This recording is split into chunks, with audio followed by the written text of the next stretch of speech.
पोस्टाचा निकाल लागलेला आहे मित्रांनो। GDS म्हणजेच ग्रामीण डाक सेवक याची अंतिम गुणवत्ता यादी प्रसिद्ध झालेली आहे। पहा किती लागलेला आहे merit, zone wise cut off list आलेले आहे। व्हिडिओमध्ये आपण संपूर्ण डिटेल आणि ती मेरिट लिस्ट पाहणार आहोत। झोन वाईज कट ऑफ आपल्याला बघायचा आहे, पण व्हिडिओला सुरुवात करण्याआधी तुम्ही जर आपल्या चॅनलवरती नवीन असाल तर प्लीज आपल्या चॅनलला लाईक, शेअर आणि सबस्क्राईब करा आणि नोटिफिकेशन बेलला क्लिक करा, म्हणजे येणाऱ्या प्रत्येक नवीन अपडेट तुम्हाला सुरुवातीला मिळत राहतील। आपल्या चॅनलसोबत राहा मित्रांनो। KBS MPSC UPSC academy coaching centre Kokrud, राजमार्ग यशाचा। चला पाहूया ही महत्त्वपूर्ण बातमी आणि डिटेल्स।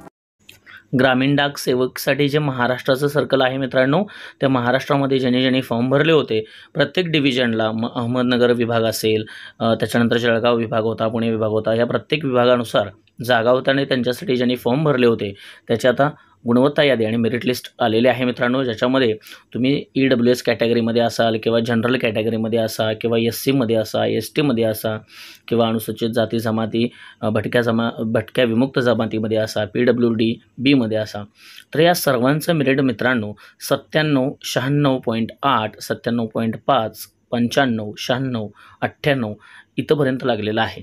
10वीच्या मार्कावरती ही परीक्षा तुम्ही देऊ शकत होता आणि याच्यामध्ये आपण जर गुणवत्ता यादी पाहिली, मेरिट लिस्ट पाहिली तर त्याच्यामध्ये 97, 98, 95 असे मार्क्सवाले सगळे जे आहेत, याचा अर्थ हे खूप हाय मेरिट आहे आणि खूप उच्च मेरिट लागलेलं आहे।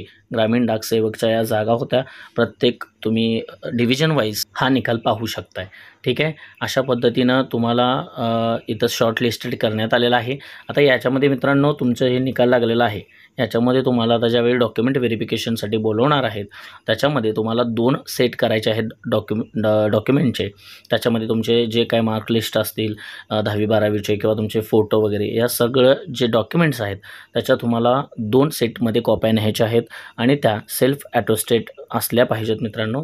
ठीक आहे, त्याच्यामध्ये तुम्ही कोणाचे हे घेऊ शकता किंवा सेल्फ ॲटोस्टेटसुद्धा करू शकताय। ठीक आहे, त्याच्यामध्ये ते सेट तुम्हाला डॉक्युमेंट व्हेरिफिकेशनसाठी सर्कल जे ऑफिस आहे, आता प्रत्येक विभागाचं ऑफिस असणार आहे, अहमदनगर असेल किंवा जळगाव असेल, पुणे असेल, तर प्रत्येक जिल्ह्याच्या त्या ऑफिसला किंवा त्या विभागाच्या ऑफिसला जाऊन तुम्हाला डॉक्युमेंट व्हेरिफिकेशनसाठी बोलवण्यात येणार आहे। ज्यांची निवड झालेली आहे त्यांचं खूप खूप अभिनंदन। आणि व्हिडिओ आवडला असेल तर प्लीज आपल्या चॅनलला लाईक, शेअर आणि सबस्क्राईब करा आणि यूट्यूब आपल्या स्टुडिओमध्ये जाऊन उर्वरित व्हिडिओसुद्धा पाहायला विसरू नका, प्लेलिस्टमध्ये जाऊन। धन्यवाद।